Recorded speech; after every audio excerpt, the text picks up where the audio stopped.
Warahmatullahi wabarakatuh. Kami dari kelompok 2 izin mempresentasikan hasil kerja kami yang berjudul dengan konsep ICF pada kasus sistem neuromuskular pada penyakit Bell palsy yang terdiri dari Ajahra Fitriani Nur Sofyan, Bilal Ahmad Rizky, Irsyad Hanafi, Mila Amalia, Revi Nurlita, Emre Jasa Putra, Rifa Septiani, dan Siva Ainul Hayat.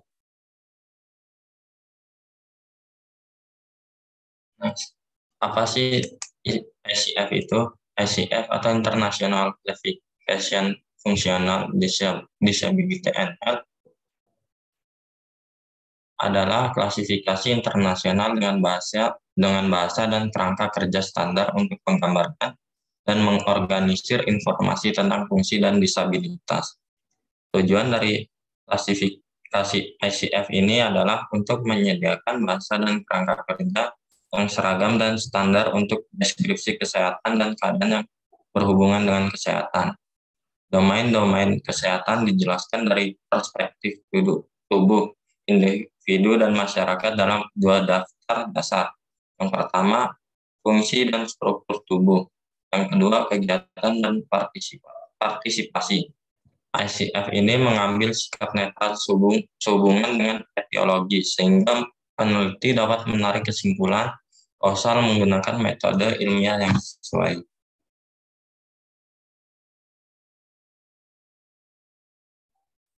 Ya, selanjutnya ada tujuan ICF, yaitu untuk memberikan dasar ilmiah untuk memahami dan mempelajari kesehatan dan keadaan yang berhubungan dengan kesehatan, hasil, dan determinan. Kemudian menetapkan bahasa yang sama untuk menggambarkan kesehatan dan keadaan yang berhubungan dengan kesehatan untuk meningkatkan liga komunikasi antara pengguna yang berbeda, seperti petugas kesehatan, peneliti, pembuat kebijakan dan masyarakat, termasuk penyandang disabilitas. Kemudian mengizinkan perbandingan data lintas negara, disiplin perawatan kesehatan, serta layanan dan waktu. Dan menyediakan skema pengkodean yang sistematis untuk sistem informasi kesehatan. Nah, untuk satuan klasifikasinya, ICF ini mengklasifikasikan kesehatan dan negara yang berhubungan dengan kesehatan.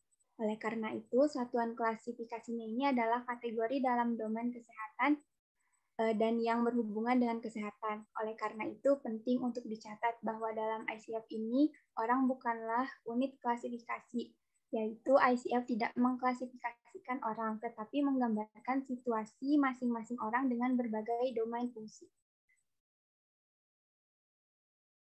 Adapun konsep ICF, interaksi komponen ICF, yaitu ada functioning and disability, terdiri atas body function and structure, kemudian activities and participation. Kemudian ada contextual factor yang terdiri dari environmental factor dan personal factor. Selanjutnya, model fungsi dan disabilitas. ICF tidak memodelkan proses fungsi dan disabilitas ini. Untuk menggambarkan proses dengan menyediakan sarana untuk memetakan konstruksi dan domain yang berbeda. Ini memberikan pendekatan multi-perspektif untuk klasifikasi fungsi dan disabilitas sebagai proses interaktif dan evolusioner. Dalam pengertian ini, ICF dapat dilihat sebagai sebuah bahasa, yaitu teks-teks yang dapat dibuat dengannya bergantung pada penggunanya, kreativitasnya, dan orientasi ilmiahnya. Berikut diagram dari ICF itu. Next. Dalam diagram ini, fungsi individu dalam domain tertentu merupakan interaksi atau hubungan kompleks antara kondisi kesehatan dan faktor kontekstual, yaitu faktor lingkungan dan pribadi. Ada interaksi dinamis di antara ini, yaitu intervensi dalam satu entitas memiliki potensi untuk mengubah satu atau lebih entitas lainnya. Interaksi ini spesifik dan tidak selalu ada hubungan satu ke satu yang dapat diprediksi. Interaksi bekerja dalam 2 arah, yaitu adanya disabilitas bahkan dapat mengubah kondisi kesehatan itu sendiri. Ya, selanjutnya itu definisi komponen ICF. Ya, yang pertama itu ada body function. Body function ini berfungsi sebagai fisiologi sistem tubuh, yaitu termasuk fungsi psikolog. Nah, yang kedua ada body structure, yaitu bagian anatomis tubuh atau struktur tubuh. Struktur tubuh adalah bagian-bagian anatomis tubuh seperti organ, anggota badan, dan komponen-komponen lainnya. Kemudian ada impairments, yaitu masalah atau gangguan pada fungsi struktur tubuh. Nah, kemudian ada activity. Activity ini pelaksanaan tugas atau tindakan oleh seorang individu. Ada juga partisipasi, yaitu keterlibatan dalam situasi kehidupan. Nah, yang terakhirnya ada activity limitation. Activity limitation itu kesulitan yang mungkin dialami oleh seorang individu dalam melakukan kegiatan. Nah, kemudian ada participation restriction, yaitu masalah yang mungkin dialami seorang individu dalam melibatkan diri pada situasi kehidupan. Kemudian ada environmental factor, yaitu faktor lingkungan fisik, sosial, dan sikap di mana orang hidup dan melakukan kehidupan mereka. Kemudian ada functioning, yaitu istilah untuk menggambarkan body function, body structure, activities, dan partisipan, menunjukkan aspek positif atau netral dari interaksi antara kondisi kesehatan dan kontekstual faktor. Kemudian ada disability, yaitu istilah untuk menggambarkan impairment, activity limitation, participation restriction, dan menunjukkan aspek negatif dari interaksi antara kondisi kesehatan dan kontekstual faktor. Kemudian Bell palsy ini adalah kelumpuhan saraf fasialis perifer akibat proses non-supuratif, non-neoplasmatik, non-degeneratif, dan akibat edema di bagian saraf fasialis, foramen stylomastoideus, atau sedikit proksimal dari foramen tersebut, yang mulai akutnya dan dapat sembuh sendiri tanpa pengobatan.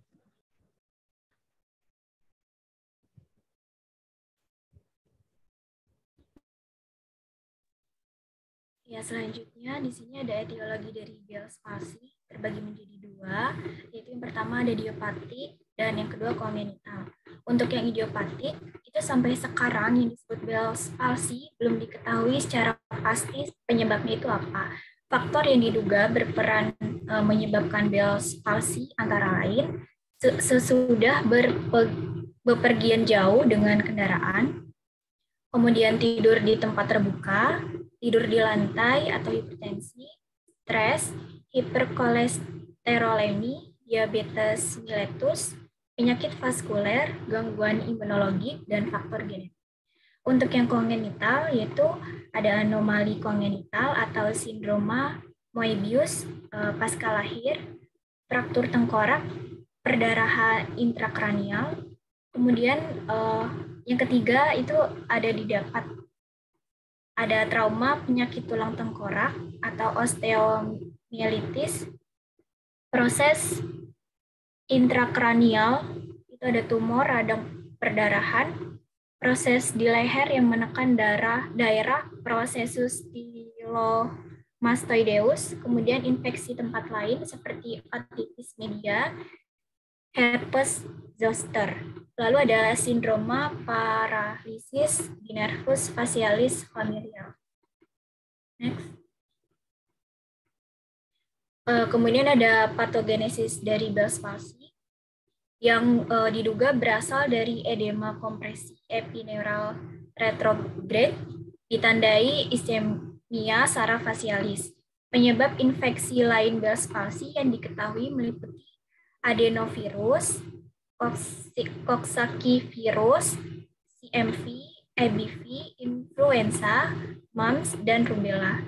Kondisi lain penyebab Bell's palsy antara lain lesi struktural dalam telinga atau kelenjar parotis, contohnya yaitu kolesteatoma atau tumor saliva. dapat menekan saraf fasialis. Penyebab lain kelemahan saraf fasialis perifer meliputi Guillain-Barré syndrome, limb disease, otitis media, Ramsay-Hunt syndrome, dan sarkoidosis. Kerusakan langsung saraf fasialis karena trauma pada wajah atau fraktur tengkorak juga dapat menyebabkan Bell's palsy. Lalu ada patofisiologinya, yaitu masih diperdebatkan. Perjalanan saraf fasialis melalui bagian os temporalis disebut sebagai facial canal. Suatu teori menduga edema dan ischemia berasal dari kompresi saraf fasialis di dalam kanal tulang tersebut.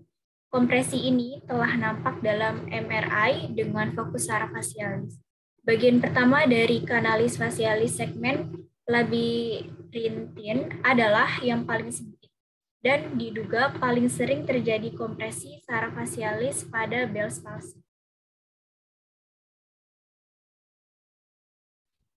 Selanjutnya, tanda dan gejala Bell's palsy.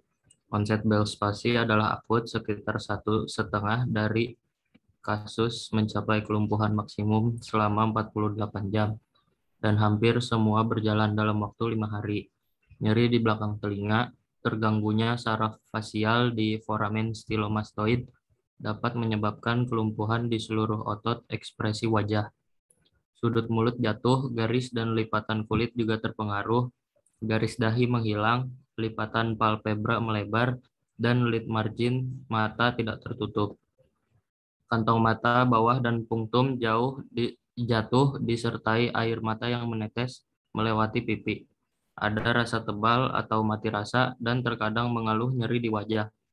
Kehilangan rasa di lidah 2/3 anterior di sisi yang sama dengan lesi. Sensitif dan merasa nyeri bila mendengar suara-suara yang keras. Produksi air mata dan air liur mungkin berkurang. Penerapan konsep ICF pada kasus neuromuskular Bell's palsy.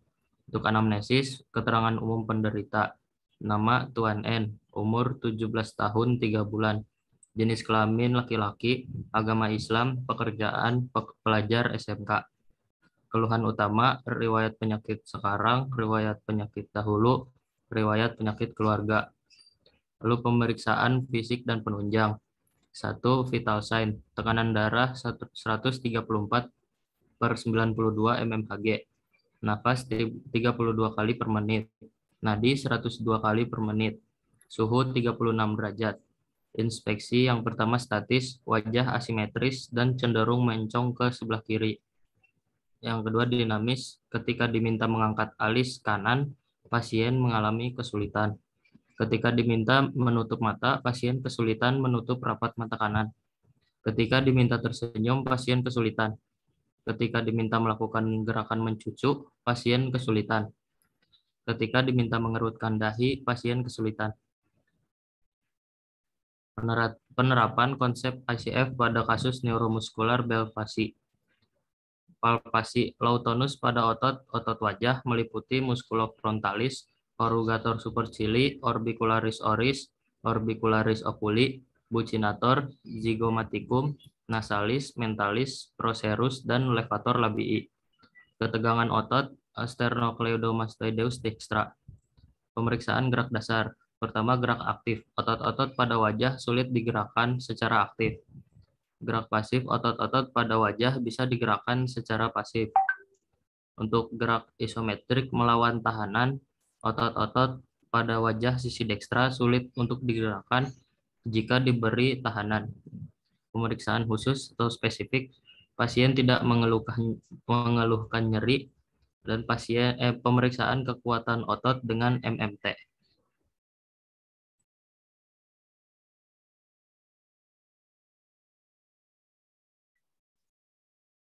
Iya, selanjutnya dilakukan LGS.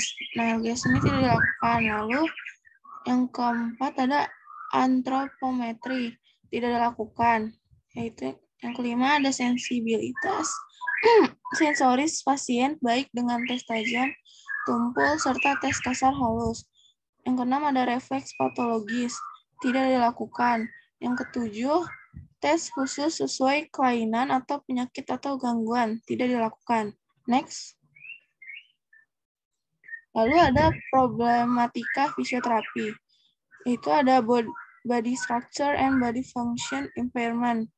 Itu perubahan pada tonus otot wajah, kelemahan pada otot-otot wajah dekstra, wajah asimetris, dan ketegangan pada musculus sternocleidomastoideus dekstra. Lalu ada activity limitation. Dalam kehidupan sehari-hari, pasien tidak mampu menutup mata kanan rapat, tidak mampu tersenyum lebar, tidak mampu mengerutkan dahi, tidak mampu mengangkat alis kanan, dan kesulitan melakukan gerakan mencucu. Oleh karena itu, pasien sulit bersosialisasi dengan orang lain.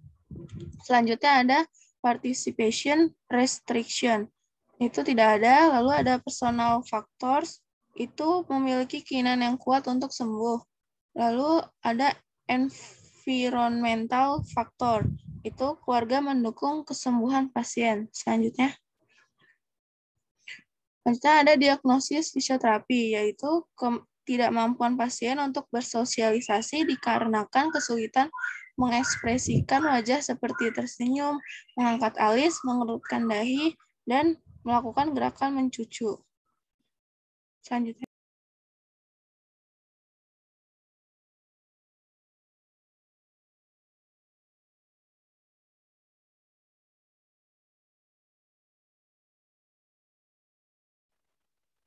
Selanjutnya yaitu pada ICF yang pertama body function-nya, di mana kodenya yaitu B735. Pasien mengalami gangguan fungsi pada tonus otot. Kemudian untuk body structure-nya kodenya yaitu S110, di mana pasien mengalami gangguan pada struktur dari brain-nya, dari otaknya di sistem saraf pusat. Kemudian untuk aktivitas dan partisipasinya, yaitu kodenya D335, di mana pasien susah dalam menghasilkan pesan secara nonverbal, dan D340, pasien susah untuk menyampaikan pesan secara menggunakan bahasa formal. Kemudian untuk faktor lingkungan dan personal, kodenya yaitu E310, di mana pasien mendapatkan dukungan dari keluarga terdekat. Selanjutnya yaitu intervensi fisioterapi pada Bell's palsy. Yang pertama yaitu pemberian modalitas infrared.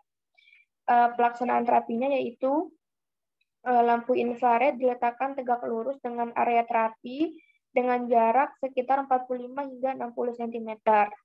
Kemudian evaluasi dilakukan sebelum penyinaran dan saat penyinaran.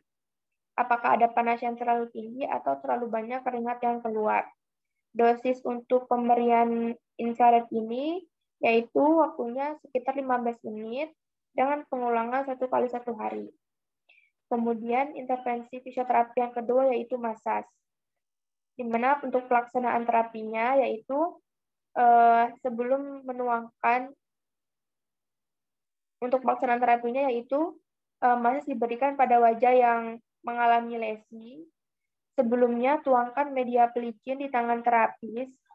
Kemudian usapkan pada wajah pasien dengan gerakan stroking menggunakan seluruh permukaan tangan dengan arah gerakannya tidak tentu. Lakukan gerakan F-Rurage secara gentle. Arah gerakan dari dagu ke arah pelipis dan dari tengah dahi turun ke bawah menuju ke telinga.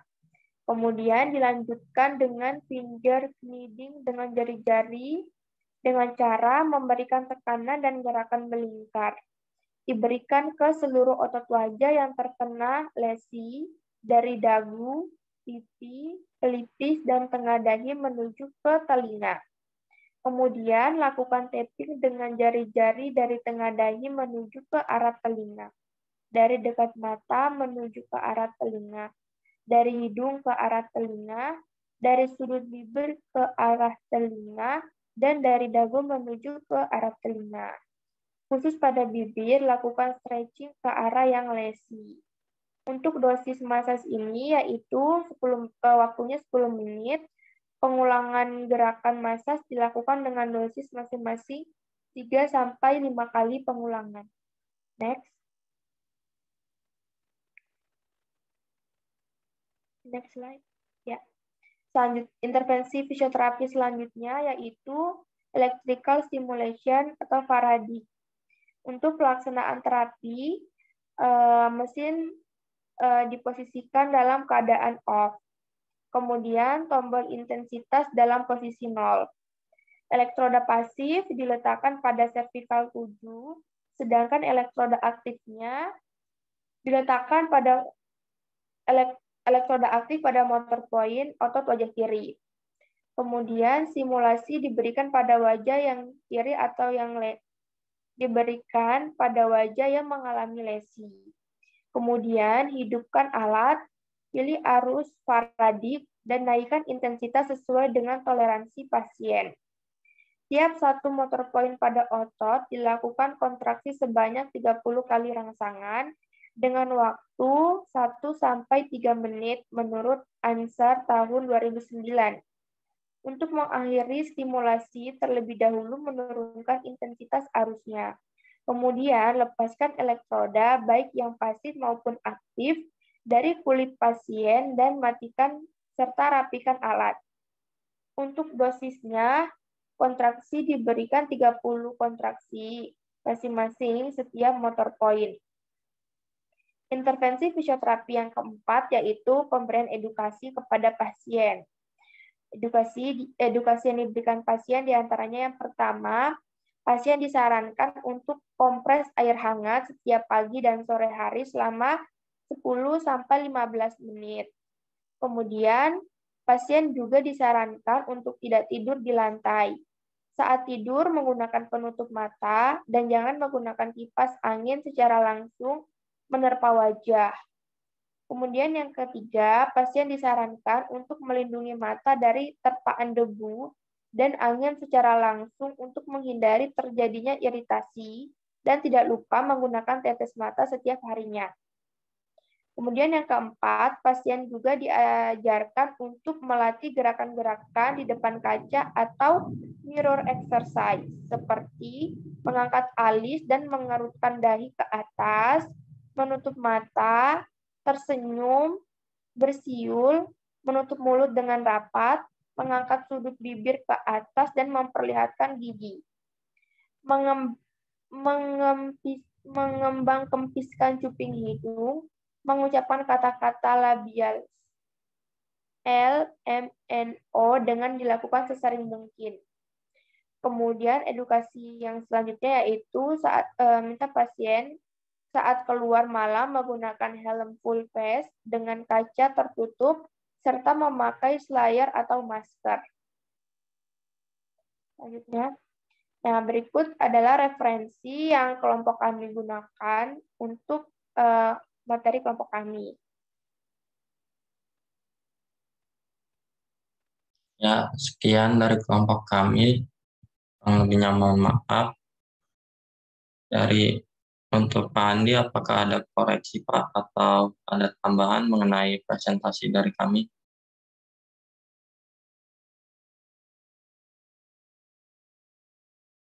Kelompok lain, ada yang mau berikan masukan atau berikan pertanyaan, silakan.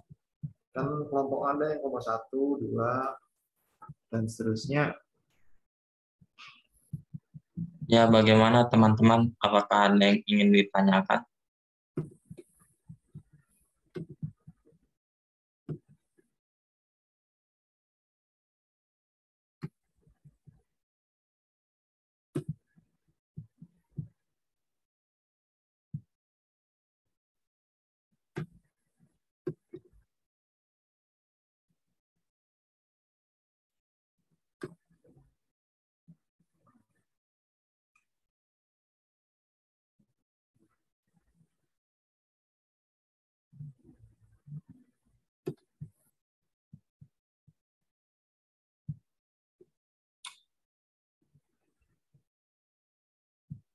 Ada yang bertanya?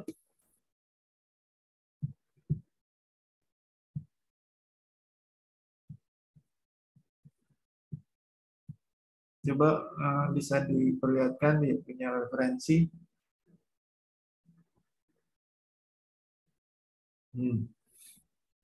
Ya, sekarang kan kita bicaranya bukan ICF lagi, tapi ya sudah nggak apa-apa ya. Karena toh nanti kita tugasmu yang pertama kan ICF yang kemarin, jadi itu yang dipakai kelompok 2 yang tugas ICF. Nah, itu diteruskan menjadi evidence base. Jangan buat yang baru lagi begitu. Kalau itu oke ya. Tapi saya lihat referensinya apa ini. Kalau yang untuk ICF pakai WHO bagus.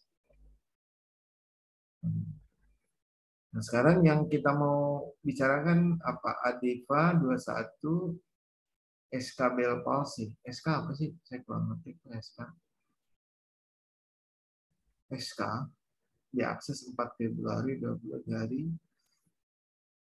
Ini apa ini? Yang ADEVA ini apa ini? Referensinya. Izin menjawab, Pak. Itu status klinis yang menjadi acuan untuk kami buat materinya, Pak. Status klinisnya diambil dari mana?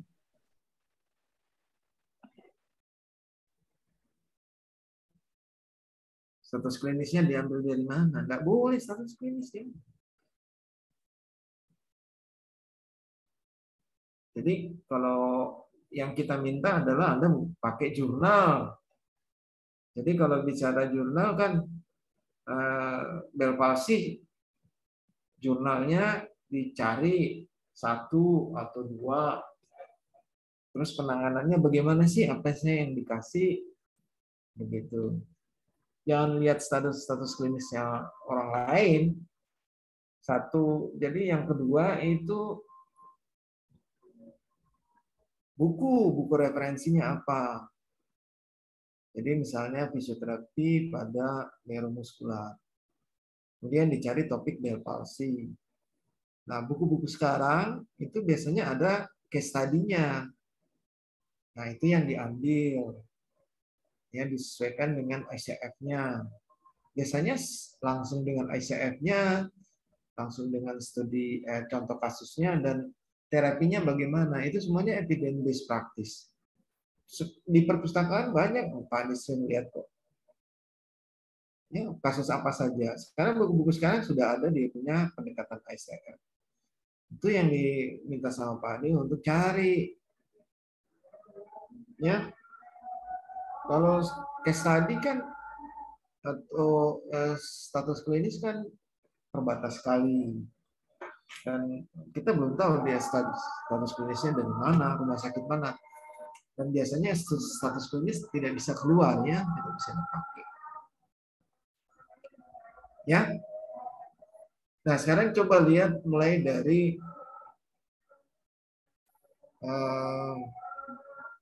definisinya apa Bell Palsy. Coba kembalikan ke definisinya apa Bell Palsy.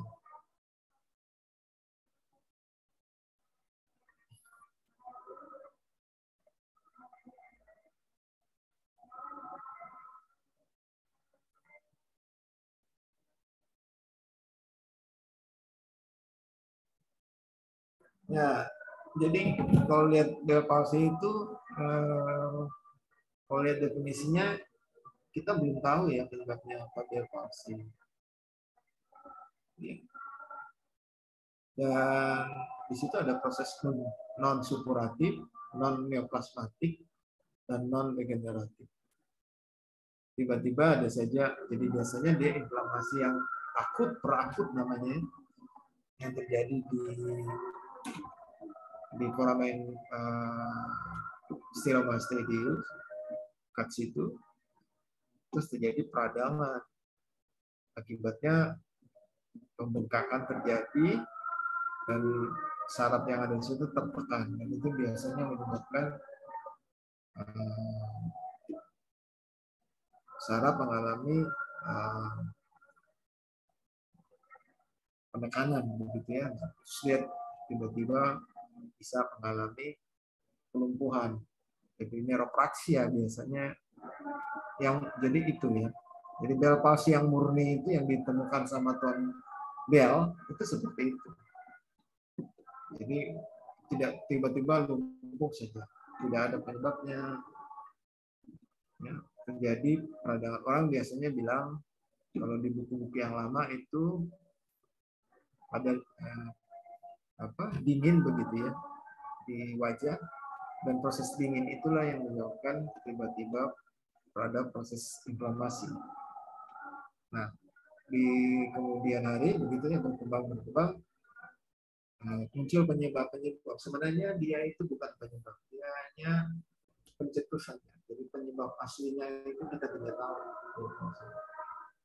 Nah, yang harus dipikirkan adalah Bell palsy itu adalah kelumpuhan saraf facialis perifer. Ya, sifatnya perifer. Jadi kalau misalnya ada penyebab-penyebab yang menyebabkan gangguan pada wajah, ya, itu kita tidak namakan Bell palsy, kita namakan facial paralysis. Jadi untuk membedakan Bell palsy dengan facial paralysis itu tergantung sekali faktor penyebab dan saraf yang terkena. Biasanya facial paralysis itu terkena pada susunan saraf pusat yang menyebabkan ya jaras bulbaris, tractus bulbaris itu terkena di pusat. Biasanya gangguannya juga di pusat. Dan faktor penyebabnya biasanya kita ambil contoh adalah misalnya terjadi pecahnya pembuluh darah di otak atau penyumbatan pembuluh darah di otak yang menyebabkan stroke. Nah, itu menyebabkan gangguan pada wajah. Jadi orang stroke itu biasanya terganggu wajahnya. Nah, itu biasa kita namakan facial paralysis. Jadi bukan Bell palsy. Gitu ya, itu perlu diingat. Jangan sampai gangguan seperti itu dibikin Bell palsy. Nah, Bell palsy itu murni betul gangguan pada saraf perifer, pada wajah. Jadi yang terkena adalah saraf otak ketujuh. Jadi nervus cranial facialis. Ya, kalau nggak salah saraf ketujuh ya, saraf otak ketujuh. Sifatnya perifer. Nah, berikutnya setelah ada penelitian lebih lanjut, ada faktor-faktor risiko. Jadi contohnya yang tadi disebutkan yang kedua. Jadi misalnya ada peradangan di telinga, ya, bahkan ada virus, jadi herpes. Herpes sekarang bisa menyebabkan Bell palsy. Nah, ada contoh sederhana ya, ada kasus yang dia disebabkan oleh helm. Nah, helm itu bisa menyebabkan Bell palsy. Pertanyaan, kok bisa ya helm? Apakah karena tertekan? Bukan. Karena helmnya itu kotor. Ya. Dan yang memakai itu pindah-pindah. Jadi dipakai banyak orang gitu. Pindah. Hari ini dipakai oleh si ini, hari ini dipakai oleh si ini. Nah, Anda harus hati-hati itu pinjam-pinjam helm. Karena ternyata bukan masalah penekanannya, tapi karena ada virus di situ, virus herpes. Dan itu bisa menyebabkan infeksi pada saluran paramenstrum domesticus dan menyerang sarafnya. Dan orang mengalami Bell palsy. Jadi herpes itu bisa menyebabkan Bell palsy. Ya, jadi Anda harus hati-hati itu. Nah, itu tadi disebutkan. Bisa terus kan? Jadi beberapa penyebab yang sifatnya resiko bisa menyebabkan Bell palsy. Tapi pada umumnya Bell palsy disebabkan oleh proses peradangan yang tiba-tiba, ya, biasanya faktor cuaca, begitu ya. Kalau fraktur dan sebagainya, ya sudah bukan lagi Bell palsy namanya. Sebenarnya menurut saya dia sudah facial paralysis. Walaupun dia sifatnya perifer. Gitu ya.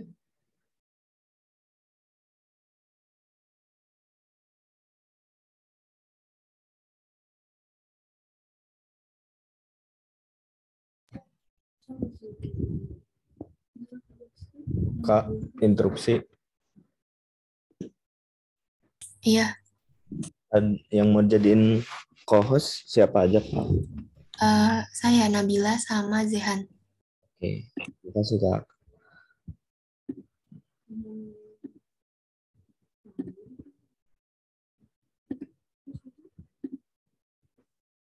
Makasih ya. Iya, Kak.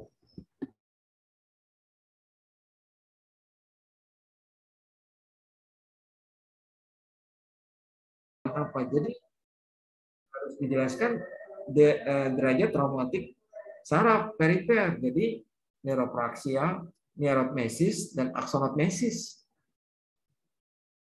Jadi kalau misalnya dia tiba-tiba peradangan, dia posisinya di mana tuh? Apakah neuropraksia atau dia neurotmesis atau aksonotmesis? Kalau neuropraksia kan peradangan tersebut hanya menyebabkan bengkak begitu ya, ada cairan di situ berkumpul, kemudian menekan saraf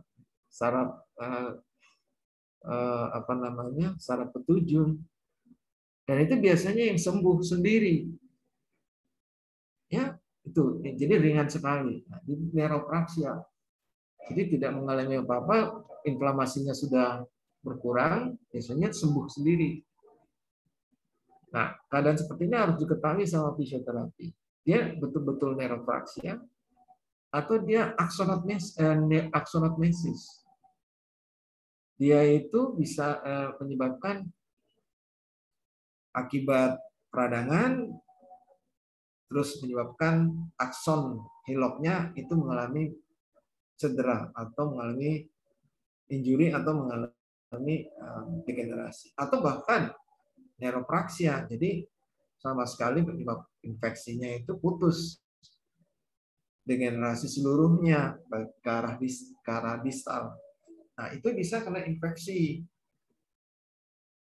Ya, bisa juga ya infeksi atau misalnya trauma. Ya. Nah, itu yang harus perlu ditahu itu kenapa keadaan itu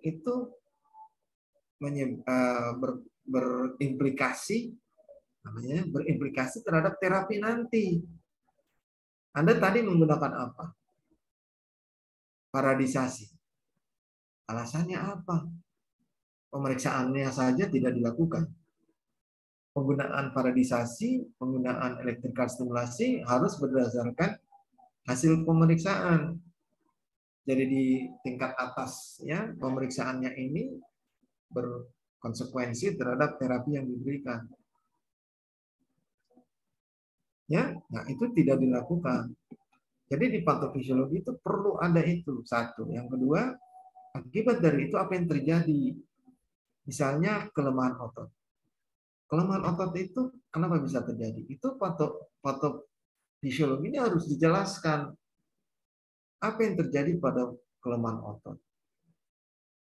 Ya, apakah selain lemah, kemudian juga bisa jadi dia mengalami, kalau dia berlarut-larut bisa mengalami atrofi.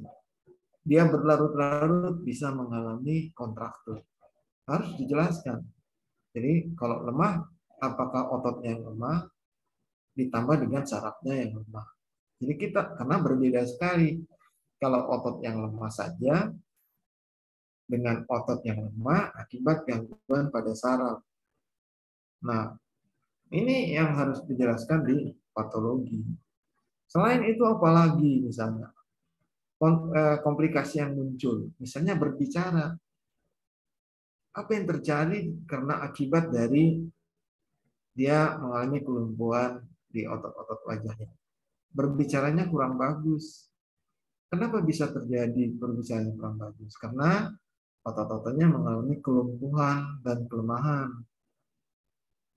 Satu, dua. Kemudian yang berikutnya adalah selain itu mimik. ekspresinya. Itu juga harus diperhatikan karena orang-orang yang mengalami gangguan Bell palsy ini mimiknya dan dia punya penampilannya kurang bagus jadinya. Dan itu bisa menyebabkan rasa percaya dirinya kurang baik pada penderita seperti ini. Itu harus dijelaskan, karena itu nanti yang harus kita terapi, yang harus kita, bahkan kita perlu edukasi nanti dia supaya dia punya rasa percaya diri. Ya, nah hal seperti ini harus dimasukkan dalam patofisiologi. Karena itulah yang nanti yang harus kita terapi. Jadi terapinya kita itu berdasarkan patofisiologi. Kita tidak sama dengan dokter. Ya, apa yang Anda lakukan di sini itu biasanya dokter. Kenapa? Dia akan kasih obat, misalnya vitamin B kompleks, ya kan? Anti peradangan. Kalau kita juga bisa kalau peradangan, misalnya diberikan, misalnya terapi yang lain selain misalnya yang sudah disebutkan, bisa jadi diberikan SWD untuk mempercepat proses peradangannya. Cuman kita mau lihat sampai di mana dulu peradangan. Kalau dia akut kan nggak boleh. Tapi kalau dia masuk fase yang sudah masuk fase lewat dari fase subakut, 4 hari kemudian kita sudah bisa kasih SWD atau NWD untuk mempercepat proses peradangan. Sehingga peradangannya hilang, bengkaknya hilang, rasa sakitnya hilang. Maka kalau dia neuropraksia, hilang neuropraksianya. Jadi penekanan pada saraf facialis berkurang atau bahkan sama sekali hilang, sarafnya akan mulai normal lagi. Sehingga kesannya bisa hilang sama sekali. Dengan catatan saraf perifernya belum ada yang mengalami degenerasi. Nah, begitu ya, jadi proses-proses itu yang Anda harus tahu. Gitu. Lanjut. Dilanjutkan. Terus bisa dilanjutkan. Lalu siapa yang ke pemeriksaan coba kita lihat. Selain patofisiologi, kita lihat pemeriksaan coba tanda. Nah, stop di sini. Ya, coba di ini. Nah, mulai dari sini satu-satu ke bawah ya. Nah, ini yang sebenarnya yang saya harapkan tidak seperti ini. Keluhan utamanya apa begitu? Harus diisi, penyakit sekarang, penyakit dahulu, penyakit keluarga harus diisi. Jangan kosong melompong seperti ini. Misalnya keluhan utamanya banyak hal yang bisa dia sampaikan. Ya, dia sulit ngomong, kalau dia minum keluar, dia rasa lemah dan lelah di bagian wajahnya, dia melihat wajahnya merot ke samping kiri kanan gitu. Jadi harus ditahu. Ya, jadi penyakit sekarang menjelaskan secara rinci, ini detail sekali apa yang terjadi. Jadi riwayatnya kenapa sampai dia kena Bell palsy, sampai dia diterapi, dikirim kemana, dia kemana, begitu. Dalam waktu 1-2 24 jam bahkan sampai 1-2 hari. Itu diceritakan apa yang terjadi. Jadi bukan kosong seperti ini. Penyakit dahulu penting, misalnya apakah dia itu punya riwayat apa begitu ya, misalnya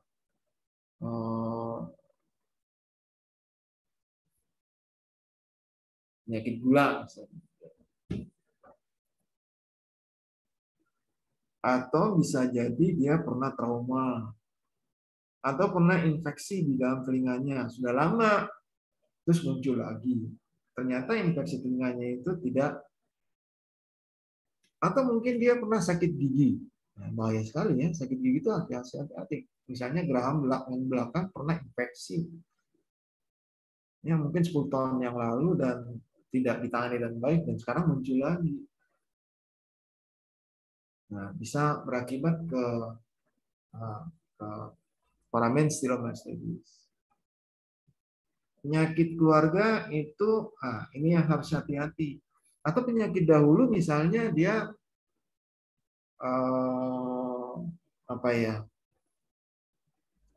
dia sudah hipertensi atau pernah dia mengalami stroke dulu. Jadi kita bisa tahu jangan-jangan bukan Bell palsy, jangan-jangan dia facial paralysis. Jadi kalau ditanya penyakit dahulu ternyata dari riwayat hipertensi, riwayat penyakit jantung, bahkan dia pernah stroke, walaupun stroke ringan, dan sekarang mungkin barangkali dia kena stroke yang kedua kali, tapi gejalanya itu dominan pada wajahnya. Jadi seakan-akan dia Bell palsy padahal dia facial paralysis. Riwayat penyakit keluarga, ya bisa jadi tidak ada kaitannya, tapi yang harus ditahu bahwa ada, kalau dia misalnya hipertensi, misalnya ada keluarga yang pernah stroke, ada yang hipertensi, berarti dia bukan Bell palsy. Bisa jadi dia facial paralysis. Jadi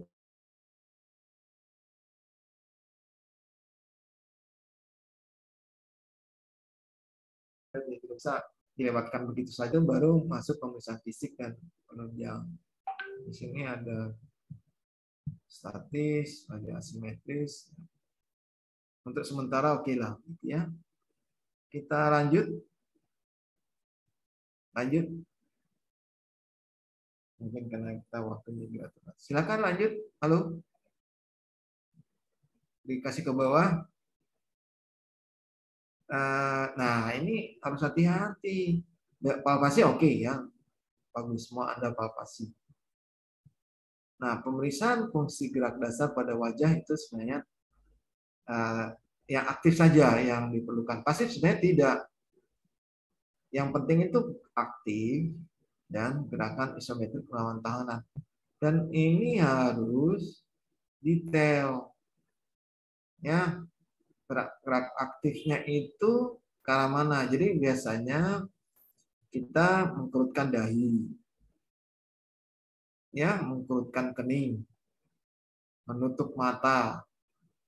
Ya, kemudian dia punya pipi ini kita naikkan ke atas.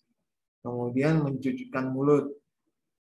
Kemudian yang dahi bagian sini itu dibuka ke bawah. Sedangkan yang di sini itu ditarik ke atas.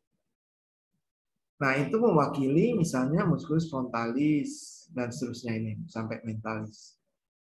Nah, kesannya adalah yang harus dilihat itu adalah apa kalau misalnya pada pemeriksaan gerak dasar aktif.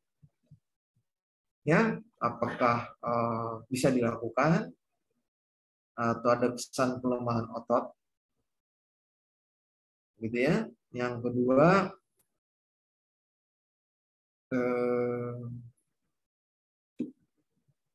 ada kesan misalnya sakit, misalnya ada rasa sakit, karena kalau dia sakit berarti masih meradang. Ya. Kemudian bisa juga kita lihat pada saat dia menggerakkan bibirnya ini, mulutnya ini, ya ada kesan bahwa misalnya ludahnya bisa keluar begitu. Kemudian tidak bisa menutup matanya, ya, tidak bisa menggembungkan pipinya. Nah, itu harus dijelaskan nih. Jadi tidak hanya sekedar lihat otot-otot pada wajah sulit untuk digerakkan secara aktif. Yang mana nih? Gerakannya harus dijelaskan secara terinci. Untuk kemudian gerakan isometrik melawan tahanan.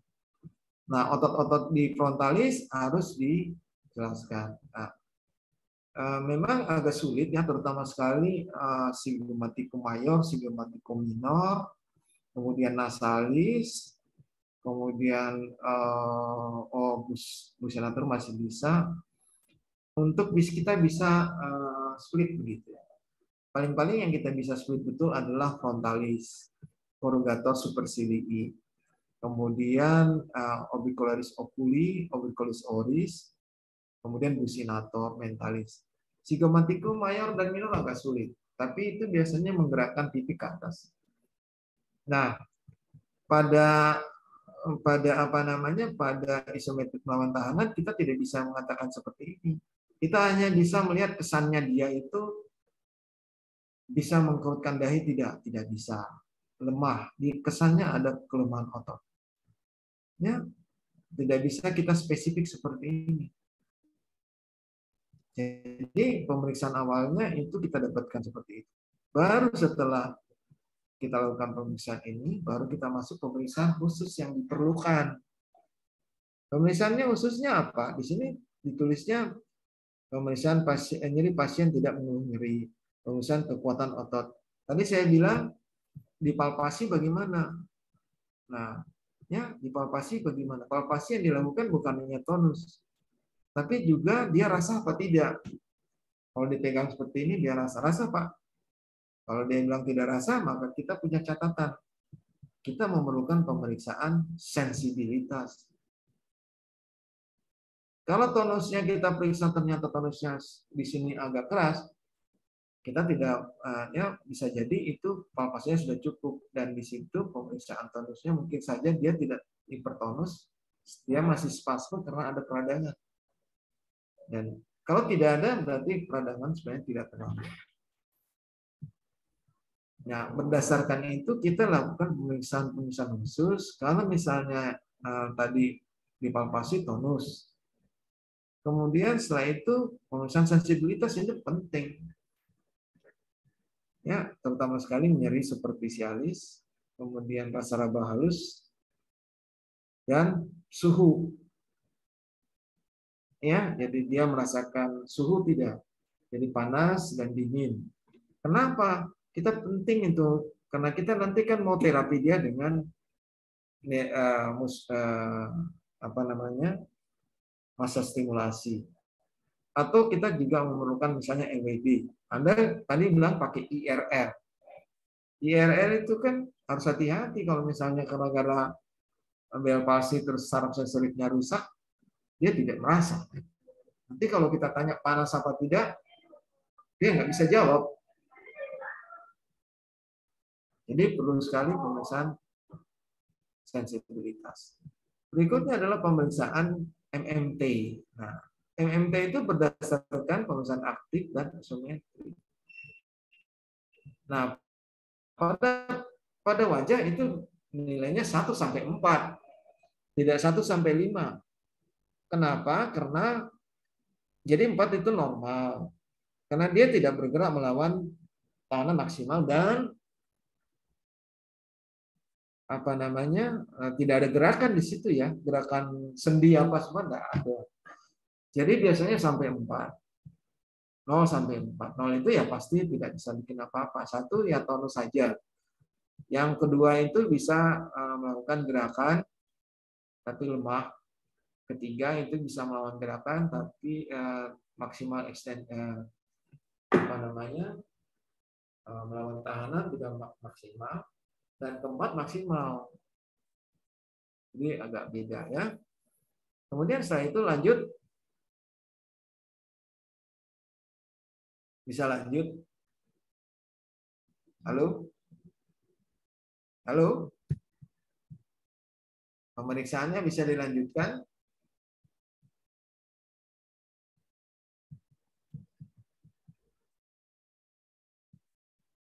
Slide-nya bisa dilanjutkan? Bilal. Halo, siapa ini yang punya ya. Nah, LGS itu memang tidak dilakukan, antropometri tidak dilakukan, sensibilitas pasien baik. Nah, sensibilitasnya apa itu tadi yang saya bilang? Ya, Anda harus perhatikan tidak ada tes tajam tumpul serta tes kasar halus, tidak ada. Ya, jadi perhatikan baik-baik sebelum salah terus. Pemeriksaan sensibilitas sensorik itu ada 2. Pemeriksaan protopatik dan epikritik atau superficial dan profunda. Pemeriksaan superficial dan atau protopatik namanya ya, itu 3 pemeriksaannya. Pemeriksaan nyeri superficialis dilakukan dengan menggunakan jarum tajam atau jarum pentul yang tajam dan tumpul. Bukan tes tajam tumpul. Tesnya namanya tes sensibilitas protopatik nyeri superficialis. itu standar internasional, jadi tidak ada istilah pemeriksaan jantung. Kemudian suhu, pemeriksaan suhu. Jadi ingin mengetahui sensitivitas suhu. Jadi menggunakan tabur reaksi yang isinya air hangat dan air dingin. Dan yang berikutnya adalah kasar halus, bisa menggunakan kapas. Ya, dengan kapas bisa enggak? Nah, pemeriksaannya adalah raba halus, bukan kasar halus. Pemeriksaan yang berikutnya adalah pemeriksaan yang namanya epikritik atau profunda. Nah, pemeriksaan yang penting di situ adalah tekan. Nah, pemeriksaan taktil, tapi biasanya di permukaan tangan dan permukaan kaki. Jadi untuk di wajah tidak. Yang penting di situ adalah diskriminasi 2 titik. Tapi biasanya diskriminasi 2 titik dilakukan pada kasus-kasus misalnya stroke, tidak dilakukan pada Bell palsy. Jadi 2 jarum, kemudian dipakai di tangan, kemudian didekatkan, dijauhkan, dia bisa. Biasanya di ekstremitas. Berikutnya adalah pemeriksaan yang kita sebut pemeriksaan fungsional atau kinestesia dan proprioseptif. Nah, tidak bisa kita. Nah, kita tidak bisa lakukan di wajah karena dia itu biasanya dilakukan di ekstremitas.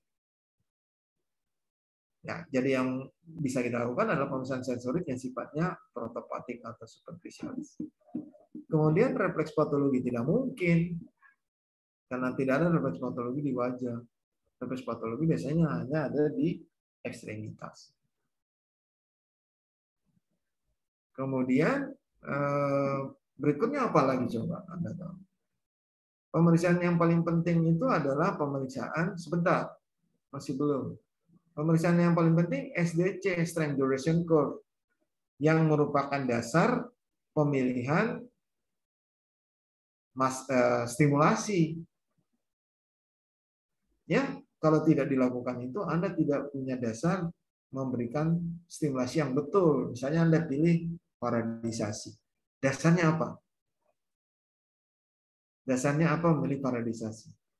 Kalau tidak melakukan pemeriksaan SDC, Anda bisa salah karena jangan sampai dia seperti yang Pak Andi sering jelaskan, dia itu 2 kategori.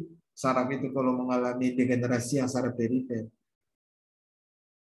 Apakah dia masih dalam keadaan innervated muscle atau denervated muscle? Innervated muscle atau denervated muscle atau absolute denervated muscle. Kalau absolute denervated muscle sudah tidak bisa diterapi. Kalau innervated muscle, maka Anda bisa menggunakan paradisasi. Tapi kalau dia denervated muscle, tidak bisa lagi Anda lakukan paradisasi. Anda harus menggunakan arus triangular. Jadi galvanisasi. Nah, bahayanya kalau misalnya Anda salah berikan paradisasi, tapi kondisi sarafnya sudah degenerasi.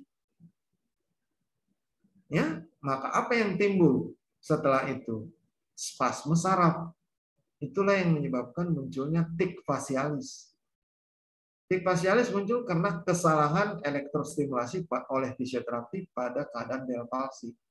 Yang tadinya itu harus diterapi dengan paradisasi atau galvanisasi terbalik-balik. Akhirnya terjadi spasme saraf dan menyebabkan tik fasialis. Yang tadinya tidak muncul, tapi setelah diberikan elektrostimulasi muncul seperti itu. Jadi salah satu pemeriksaan yang paling penting sekali pada Bell palsy, SDC, nggak boleh, nggak ditawar-tawar. Ya, seperti itu. Oke, lanjut. Lanjut, bisa lanjut. Halo? Nah, lanjut, jangan dikembalikan. Nah, saya lihat body structure-nya di sini oke gitu ya. Wajah asimetris, kelemahan otot wajah, perubahan pada tonus, ketegangan pada muskulus sternocleidomastoid aktivitas tadi sudah sebutkan. Oke. Kita lanjutkan terus. Ketidakmampuan pasien bersesuai oke. Lanjut. Nah, di sini ada kode-kode ICF, saya kira sudah bisa ya. body function dan seterusnya. Ya, lanjut. Nah, sekarang Anda harus perhatikan intervensi fisioterapi. Yang pertama, Anda harus gunakan apa? Sangat tergantung dari apa yang terjadi. Dia fase akut atau fase subakut atau fase kronis. Kalau dia masih fase akut, kemudian masih ada peradangan di sternocleidomastoideus, maka Anda harus hati-hati. Dia perlu istirahat, bahkan tidak perlu diterapi. Karena kalau Anda terapi paksakan, bisa jadi dia spasem. Terjadi spasem saraf dan spasem daripada saraf di sini ya. Sarafnya bahaya kalau gara-gara kita paksakan terapi apalagi dan elektrostimulasi. Ya, perlu ada istirahat beberapa hari, misalnya 2-3 hari. Atau 2-3 hari. Nah, sekarang Anda gitu ya. Nah, kalau saya memilihnya lebih bagus MWD. Kenapa? Kenapa kita lebih memilih MWD? Karena penetrasinya lebih dalam dari infrared. Ini lebih dalam, ini dalam sekali ini. Infrared itu hanya sampai sukutan 5 mm. Milimeter loh. Di sini dibilang jarak, ya jaraknya 45 sampai 60 cm. Ini adalah IR, ya IR infrafil saya begini ya sampai semakin jauh nih.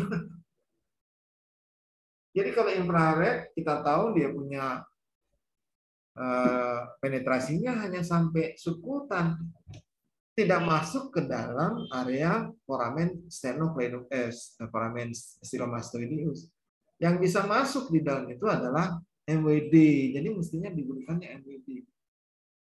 Dan kalau dia fasenya akut yang kita bagus cari, yang kita berikan cari lah, yang bagus adalah misalnya SWD lebih dalam lagi, tapi yang sifatnya intermittent.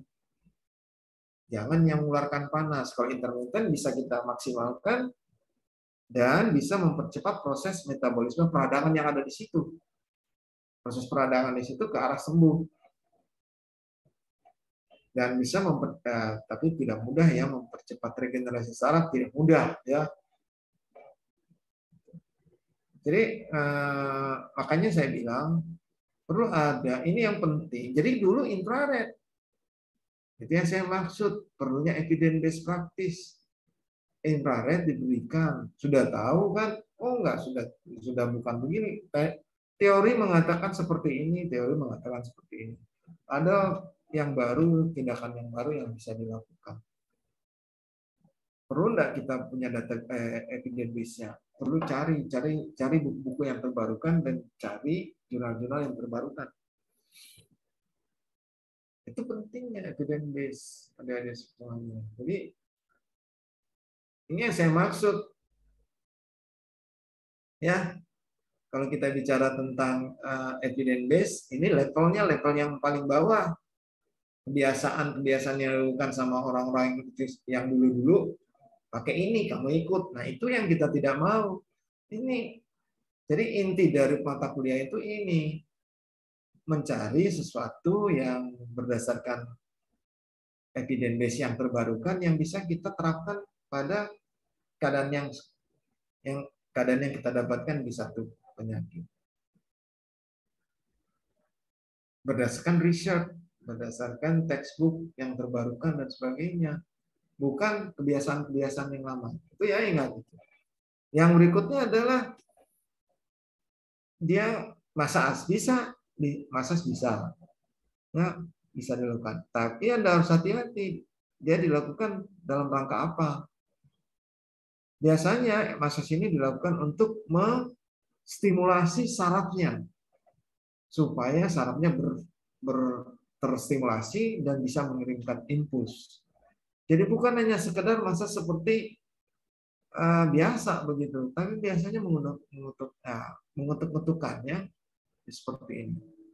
Jadi kayak tapotemen, ya, tapi pakai jari. Jadi bukan hanya sekedar stroking atau kneading gitu, enggak. Kebanyakan itu menggunakan finger seperti ini. Nah, itu sebenarnya arahnya untuk menstimulasi saraf yang ada di sini. Bahkan ada yang lebih bagus lagi kalau tapi tidak dalam keadaan akut, tapi dalam keadaan sudah kronis. Ice massage. Ice pakai ujung jari es, ini es misalnya, kemudian itu di sirkulair atau mungkin ditarik pakai sirkulair. Itu gunanya untuk menstimulasi sarafnya juga supaya sarafnya itu bisa mengirimkan impuls. Pakai ice massage. Jadi kalau misalnya massage bisa itu ya. Berikutnya.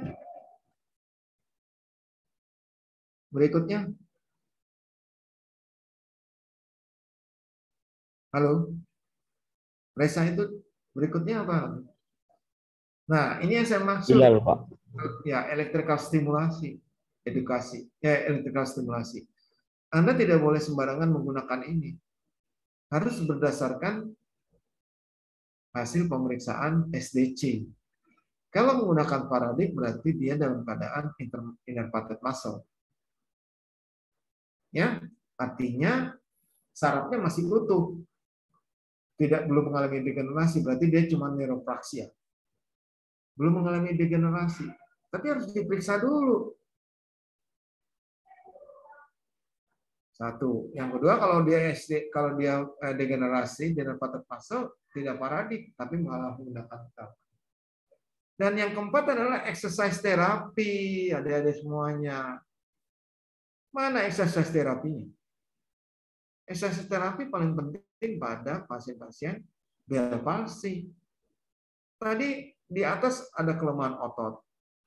Ya, kalau kelemahan otot ada MMT di situ nilainya 1, nilainya 0. Harus dilatih kalau misalnya ya dia nilainya sudah 2, sudah bahkan kalau nilainya 3 bisa diberikan strengthening exercise. Bisa juga menggunakan PNF pada wajah. Jadi exercise sangat penting pada Bell palsy, tidak bisa hanya sekedar electrical stimulasi, kemudian tadi pakai alat-alat. Dan yang berikutnya edukasi home program. Nah, di sini saya lihat edukasi itu ada mirror exercise dan sebagainya. Nah, itu mestinya masuk di exercise. Ya. Jadi sebelum kita masuk ke edukasi untuk home program, kita perlu exercise betulan. Ya, kemudian tugas kita untuk menjelaskan sama keluarga dan yang bersangkutan kalau dia pulang, dia harus melakukan latihan di rumah seperti yang kita lakukan. Jangan kita minta dia latihan, tapi belum pernah kita ajarkan. Mestinya kan kita ajarkan dulu. Kita latih dulu. Setelah kebiasaan dia bisa lakukan itu, di rumah kita ingatkan harus latihan lagi seperti yang tadi. Itu yang kita namakan edukasi dan home program. Ya, berikut.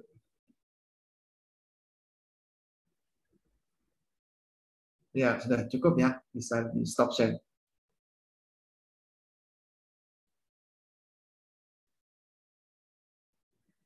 Di stop ya. Ya, gitu adik-adik semuanya. Jadi tidak sesederhana yang kita pikirkan Bell palsy itu. Bahkan ada yang menamakan orofacial rehabilitation. Ya, orofacial rehabilitation. Bukan hanya sekedar wajahnya, tapi dia juga bisa dilatih misalnya mengembungkan pipinya. Bisa dilatih lidahnya. Kalau orang Bell palsy biasanya lidahnya ke arah yang lumpuh tidak bisa dia. Sehingga kita bisa harus menggunakan latihan orofacial rehabilitation. Jadi misalnya spatel pada misalnya kita menggunakan dari kayu yang dari es krim 2, itu kita bisa latihkan itu dengan lidahnya, di lidahnya, menguatkan otot-otot lidahnya. Misalnya dia mengeluarkan mendorong spatelnya ke arah kiri, ke arah kanan, ke arah atas, ke arah bawah, mengeluarkan. Kita kasih tahanan, karena bisa jadi itu yang menyebabkan saat dia makan, pada saat dia minum airnya keluar dari mulutnya karena mengalami kelemahan dan kelumpuhan. Jadi kita juga perlu latihan seperti itu pada pasien-pasien seperti ini. Ya. Nah, itu sebenarnya ada di literatur, ada di textbook, bahkan ada di jurnal-jurnal penelitian. Baik, saya kira itu yang barangkali perlu Anda harus pahami tentang BEL PASI. Jadi bisa dilengkapi, juga pemeriksaannya juga bisa dilengkapi, bahkan patofisiologinya bisa harus spesifik karena fisioterapi, bukan hanya sekedar patofisiologi medikal, tapi karena fungsional. Ya. Baik, saya kira itu barangkali masukan dari Pak Andi. Bisa disempurnakan, kalau bisa diperbaiki, dikirimkan kembali ya. Dikirimkan kembali ke emailnya Pak Andi. Jadi yang terbarukan yang saya periksa, yang sekarang saya tidak mau periksa. Kan masih banyak yang kurang-kurangnya. Begitu juga yang kelompok 3. BEL PASI juga, tolong diperbaiki. Gitu ya. Baik, Reza, saya kira itu dari Pak Andi. Dan kita kapan bisa ketemu lagi? Masih ada waktu, mungkin minggu depan masih bisa ketemu atau gimana? Reza? Siapa yang jadi Sipen? Silakan. Halo, yang Sipen bagaimana? Iya, Pak. Ya, saya kira itu ya dari masukan dari Pak Andi, dan bisa diperbaiki, disempurnakan dari masukannya Pak Andi, kemudian nanti di email ulang. Ya, oke. Nah, terus kita ketemu kapan lagi sebelum kita UAS? Halo? Bisa kedengaran tidak suaranya? Ya, kedengaran, Pak. Ya, silakan. Kita ketemu kapan lagi?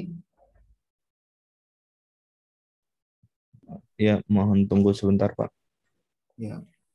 Iya, Pak, izin bantu menjawab. Untuk pertemuan bersama Bapak sudah tidak ada lagi, Pak, setelah RPS 12 ini. Oke. Nah, kan kita masih ada 5 pertemuan itu. 3 pertemuan ya? Minggu depan. Iya, Pak, kurang lebihnya. Ya, untuk silakan dihubungi dosen-dosennya ya, supaya bisa terisi semua, karena kita kan tanggal berapa kita UAS, tanggal 20-an ya?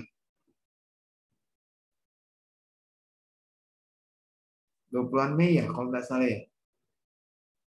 Kita UAS, jadi sudah harus siap-siap. Jadi berarti minggu depan saya tidak masuk ya, Pak Dia ya? Iya, Pak, untuk minggu depan bersama Pak Ahwan, Pak, jadwalnya.